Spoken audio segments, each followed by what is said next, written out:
এই কোরআন এমন একটি পাওয়ারফুল কিতাব, এই কিতাবের সঙ্গে যে সমস্ত ব্যক্তিগুলো থাকে আল্লাহ পাক রব্বুল আলামিন তাদেরকে বিজয় দিয়ে দেন। কথা বলেন ঠিক কিনা?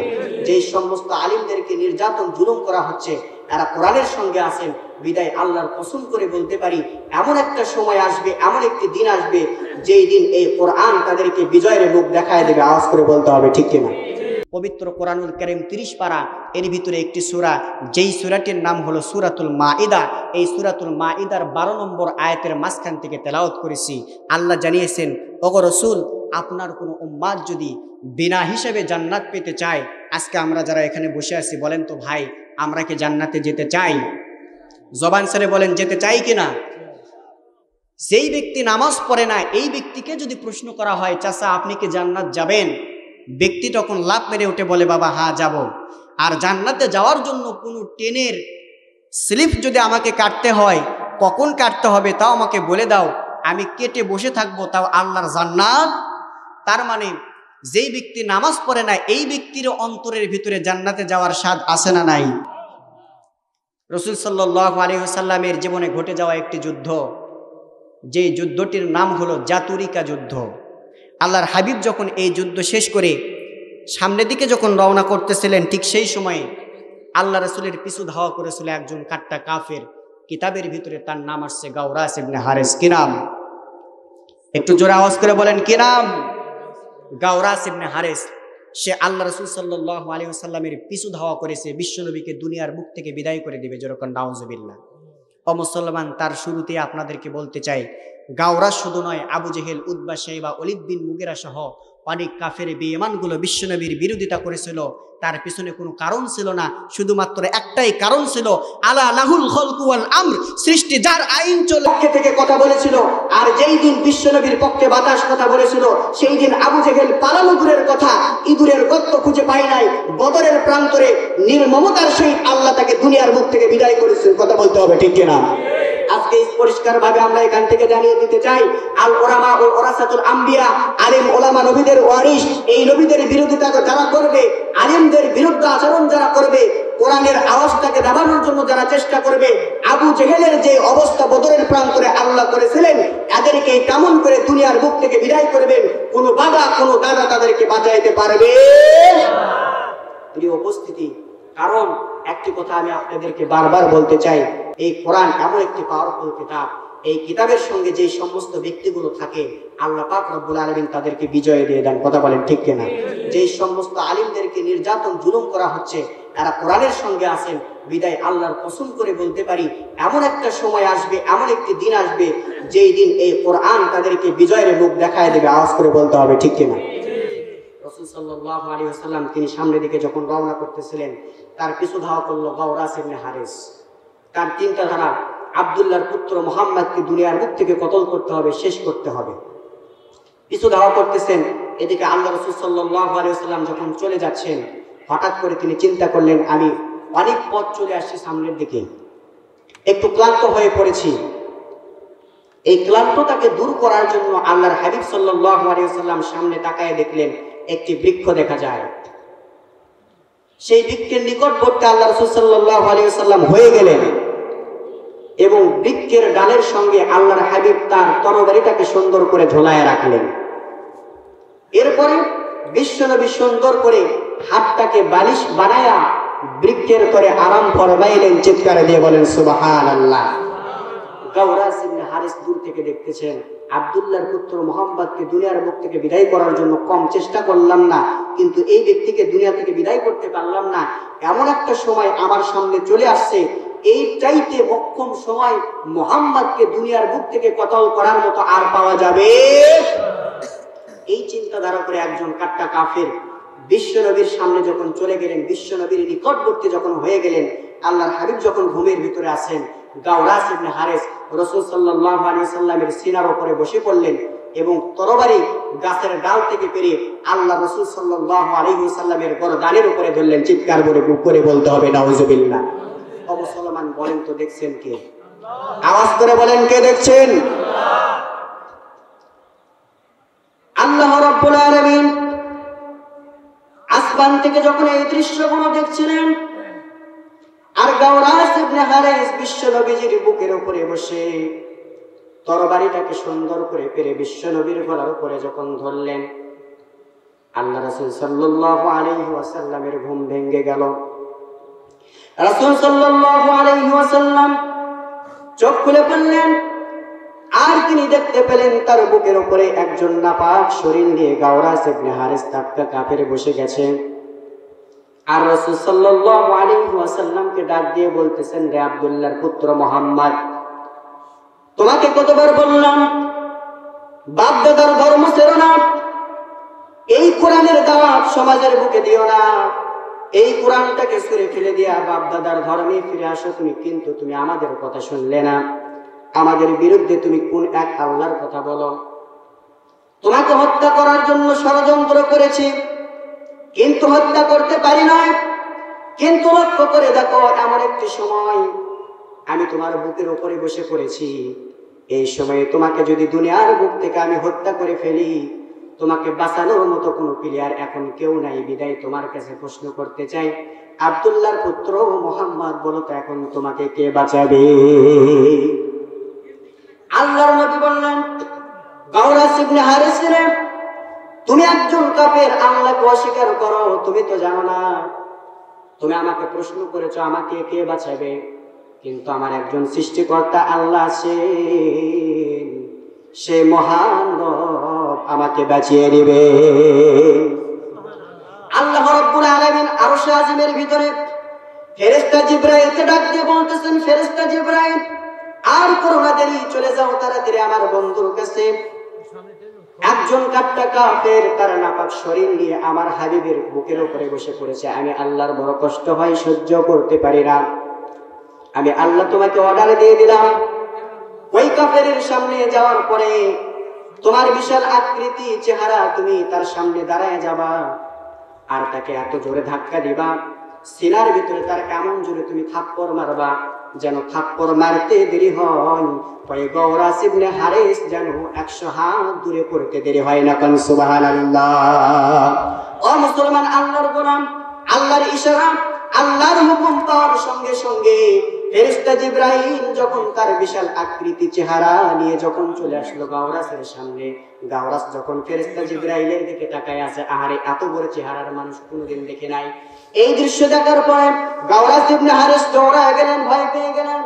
আর ফেরেশতা জিবরাইল গাওরাস ইবনে হারিসের সিনার ভিতরে এমন জোরে থাপ্পড় দিয়ে দিলেন, আল্লাহর কথা অনুযায়ী থাপ্পড় মারতে দেরি হয়েছে, গাওরাস ইবনে হারিস এক জায়গায় তরবারি আর এক জায়গায় পড়তে দেরি হয় নাই।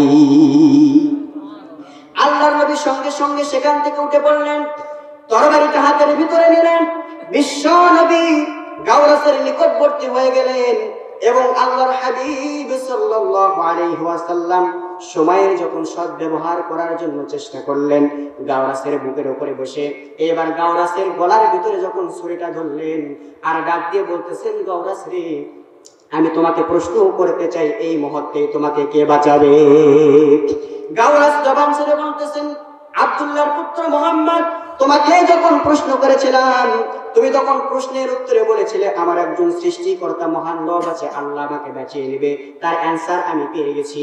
আর এই মুহূর্তে তুমি মুহাম্মদ, আমি গাওরাসকে প্রশ্ন করেছো আমাকে কে বাঁচাবে, আর আমার এই প্রশ্নের কোনো অ্যানসার নাই, শুধুমাত্র একটি অ্যানসার আছে, এই মুহূর্তে আমি গাওরাসকে বাঁচানোর মতো আমার দলের কোনো সাঙ্গ পাঙ্গ আশেপাশে কেউ নাই। চিৎকার দিয়ে বলেন সুবহানাল্লাহ। আল্লাহ রাসূল সাল্লাল্লাহু আলাইহি ওয়াসাল্লাম তিনি ডাক দিয়ে বলতেছেন, গাওরাস রে, আমি রাসূল যদি চাই এই মুহূর্তেই তোমাকে দুনিয়ার বুক থেকে বিদায় করতে পারবো, কিন্তু আমি তোমাকে দুনিয়ার বুক থেকে বিদায় করে দেব না। কারণ আল্লাহ পাক রব্বুল আলামিন দুনিয়ার বুক থেকে কোনো মানুষকে কতল করার জন্য আমাকে দুনিয়াতে পাঠান নাই, শুধুমাত্র একটি কারণেই পাঠিয়েছেন, মানুষকে দিন বোঝানোর জন্য, কোরআনের প্রচার করার জন্য। হত্যা করার জন্য আল্লাহ আমাকে পাঠান নাই, বরং হত্যা বন্ধ করার জন্য আল্লাহ আমাকে দুনিয়ার বুকে নাজিল করেছেন। বিদায় আমি তোমাকে বলতেছি, আমি তোমাকে মারবো না, তুমি তোমার পথের দিকে চলে যাও, আর আমি আব্দুল্লাহর পুত্র আল্লাহর কোরআন নিয়ে আল্লাহর রাস্তায় চলে যাই। কোন সুবহানাল্লাহ। ও মুসলমান, এই কথা বলে বিশ্ব নবী যখন অগ্রসর হয়ে গেলেন সামনের দিকে, আর গাওরাজ তখন মনে মনে চিন্তা করতেছেন, আহারে, যে ব্যক্তি মারার মতো সুযোগ পাওয়ার পর আমাকে আঘাত করলেন না, মারলেন না, এই ব্যক্তি আসমান জমিনের ভিতরে সাধারণ কোনো ব্যক্তি হতে পারে না, অবশ্যই আল্লাহর পক্ষ থেকে আসমান জমিনের ভিতরে সর্বশ্রেষ্ঠ একজন রাসূল ছাড়া কেউ হতে পারে না। তিনি তার ভুল বুঝতে পারলেন, চোখের পানি ছেড়ে দিয়ে কান্না করতেছেন। বিশ্ব নবীজির সামনে যখন চলে গেলেন, আল্লাহর হাবিব সাল্লাল্লাহু আলাইহি ওয়াসাল্লাম সামনের দিকে চলে যাচ্ছেন। এইবার গাওরাজ চোখের পানি ছাড়তে আর দৌড় দিতে দিতে বিশ্ব নবীর সামনে চলে গেলেন। আল্লাহর হাবিবের পায়ের ভিতরে যখন লোটায়া পড়লেন, বিশ্ব নবীকে ডাক দিয়ে বলতেছেন, ইয়া রাসূলুল্লাহ, ইয়া হাবিবাল্লাহ, আমি আপনাকে বুঝতে পারি নাই, ওগো রাসূল, আমি আপনাকে হত্যা করার জন্য কম চেষ্টা করি নাই। যখন সুযোগ পেয়ে গেলাম, আপনার রব আল্লাহ আপনাকে বাঁচিয়ে নিলেন।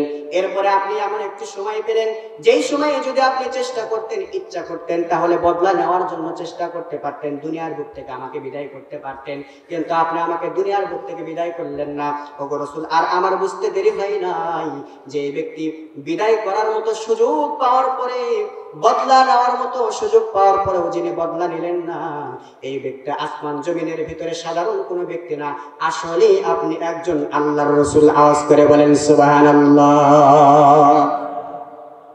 মুসলমান ভাইরা আমার, আল্লাহ রাসূল সাল্লাল্লাহু আলাইহি ওয়াসাল্লামকে গাওরাজ ডাক দিয়ে বলতেছেন, ইয়া রাসূলুল্লাহ, ইয়া হাবিবাল্লাহ, এই মুহূর্তে আর আমি ভেজাল দলের কর্মী হয়ে থাকতে চাই না। আমি কোরআনের সুশীতল ছায়াতলে আসতে চাই, কোরআনের পথে আসতে চাই, কোরআনের পথে নিজের জীবনটাকে বিলিয়ে দিতে চাই, ওগো রাসূল। আর আমি কাফের থাকতে চাই না, আপনার হাতে কালেমা পড়ে মুসলমান হতে চাই। কোন সুবহানাল্লাহ। আল্লাহর নবী এই সুযোগটা আর হাতছাড়া করলেন না। গাওরাজ তখন এই কথা বললেন, বিশ্ব নবী মুহাম্মদ সাল্লাল্লাহু আলাইহি ওয়াসাল্লাম গাওরাজের হাতটা চেপে ধরলেন এবং গাওরাজকে ডাক দিয়ে বলতেছেন, গাওরাজ রে, আর দেরি করো না, এই মুহূর্তে আমার সঙ্গে পড়ো, আশহাদু আল্লা ইলাহা ইল্লাল্লাহু ওয়াহদাহু লা শারীকা লাহু ওয়া আশহাদু আন্না মুহাম্মাদান আবদুহু ওয়া রাসূলুহু লা ইলাহা ইল্লাল্লাহ, জোরে লা ইলাহা ইল্লাল্লাহ। একটু আওয়াজ দিয়ে বলেন না, কালেমা পড়লে কি মামলা হবে? আওয়াজ করে বলেন, মামলা হবে। এখানে আলোচনা করতেছে কি, আপনারা না আমি। যদি কোনো জেল, জুলুম, নির্যাতন, যদি কোনো ভয়ের আশঙ্কা থেকে থাকে, আপনাদের উপরে আসবে না আমার উপরে আসবে? আওয়াজ করে বলেন, আপনাদের উপরে আসবে না আমার উপরে আসবে? অবশ্যই আমার উপরে আসবে। আর বুঝতে হবে আপনাকে, কালেমা পড়তে যদি কোনো মুমিন মুসলমানকে যদি কোনো ব্যক্তি বাধা দেয়, ওই ব্যক্তি যদিও বলে আমি একজন মুসলমান, কালেমা পড়ে মুসলমান হয়েছি, আপনাকে বুঝতে হবে কালেমা পড়তে বাধা দেওয়ার কারণে আসলে সে মুসলমান না, টাটকা মুনাফিক আব্দুল্লাহ বিন উবাইয়ের উত্তরসূরি। আওয়াজ করে বলতে হবে ঠিক কিনা। আর রক্ত পরীক্ষা করার দরকার আছে, রক্তের ভিতরে আসলে মুসলমানের রক্ত আছে না নাই, ঠিক কিনা। এজন্য মুসলমান ভাইরা আমার, জবান ছেড়ে একটু জিকির করেন, লা ইলাহা ইল্লাল্লাহ, লা ইলাহা ইল্লাল্লাহ, মুহাম্মাদুর রাসূলুল্লাহ সাল্লাল্লাহু। সম্মানিত মুসলমান ভাইরা আমার, গাওরাজ ইবনে হারিস যখন মুসলমান হয়ে গেলেন, এক হাতের ভিতরে তরবারি নিলেন, বিশ্ব নবীর হাত থেকে আর এক হাতের ভিতরে কোরআনটা নিলেন। এবার তরবারি উঁচু করে বলতেছেন, ইয়া রাসূলুল্লাহ, কিছুক্ষণ পূর্বে ছিলাম একজন কাফের, ইসলামের দুশমন, এই মুহূর্তে ইসলামের পথে আমি চলে আসছি, একজন নবমুসলিম হয়ে গেছি। আমার হাতে তরবারি, ইসলামের বিপক্ষে যদি কোনো কাফের বেঈমান কথা বলে, কোরআনের আলোচনাটাকে যদি কেউ বন্ধ করার চেষ্টা করে, হয় আমি জীবিত থাকবো, আর না হয় সেই ব্যক্তি দুনিয়ার বুকে জীবিত থাকবে। আমি কোরআনের জন্য, ইসলামের জন্য রাজপথে আমার জীবনটাকে বিলিয়ে দিলাম। চিৎকার দিয়ে কোন সুবহানাল্লাহ। আর আওয়াজ করে বলেন সুবহানাল্লাহ। উপস্থিতি, এবার গাওরাজ ইবনে হারিস দ্বিতীয় প্রশ্ন আল্লাহ রাসূলকে করলেন, ওগো রাসূল, কিছুক্ষণ পূর্বে ছিলাম একজন কাফের, এই মুহূর্তে হয়ে গেলাম একজন মুসলমান। ইয়া রাসূলুল্লাহ, আপনি অনেকবার জাহান্নামের ভয়াবহতার কথা বলেছেন।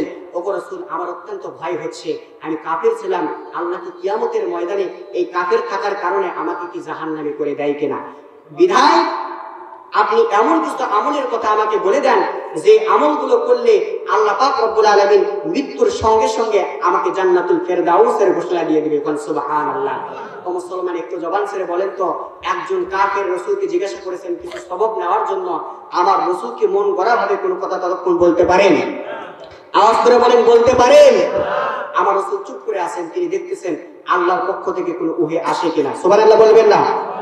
রাসূল যখন চুপ করে আছেন যে আসলে আল্লাহর পক্ষ থেকে কোনো ওহী আসে কিনা, ঠিক সেই সময় আল্লাহ পাক আরশে আজিমের ভিতরে ফেরেশতা জিবরাইলকে ডাক দিয়ে বলতেছেন, ওগো ফেরেশতা জিবরাইল, জমিনের দিকে তাকায় দেখো, একজন কাফটা কাফের মুসলমান হয়েছে, আর মুসলমান হওয়ার পরে আমার হাবিবকে প্রশ্ন করেছে, ইয়া রাসূলুল্লাহ, এমন কিছু আমলের কথা আপনি আমাকে বলেন যে আমলগুলো করলে সরাসরি মৃত্যুর পরে আল্লাহর জান্নাত যেতে পারবো। হে ফেরেশতা জিবরাইল, এই মুহূর্তে আমি আল্লাহ পাক রব্বুল আলামিন গওরাস ইবনে হারিস শুধু নয়, কিয়ামত পর্যন্ত যতগুলো উম্মতে মুহাম্মাদি পৃথিবীর জমিনে আসবে সকলের স্মরণে এই মুহূর্তে বিশ্ব নবীর শানে সূরাতুল মাইদার 12 নম্বর আয়াতটা বিশ্ব নবীকে হাদিয়া দিয়ে দিলাম। চিৎকার দিয়ে কোন সুবহানাল্লাহ। আল্লাহ জানাই দিলেন, তুমি আমার বিশ্ব নবীকে জানাই দাও, কোন ব্যক্তি যদি তার জীবন দশায় 5টি কাজকে আঁকড়ে ধরতে পারে, আমি আল্লাহ তাকে 3টা পুরস্কার দেব। কয়টা? আরেকবার বলেন জবান ছেড়ে, কাজ কয়টি? আওয়াজ করে বলেন, কয়টি?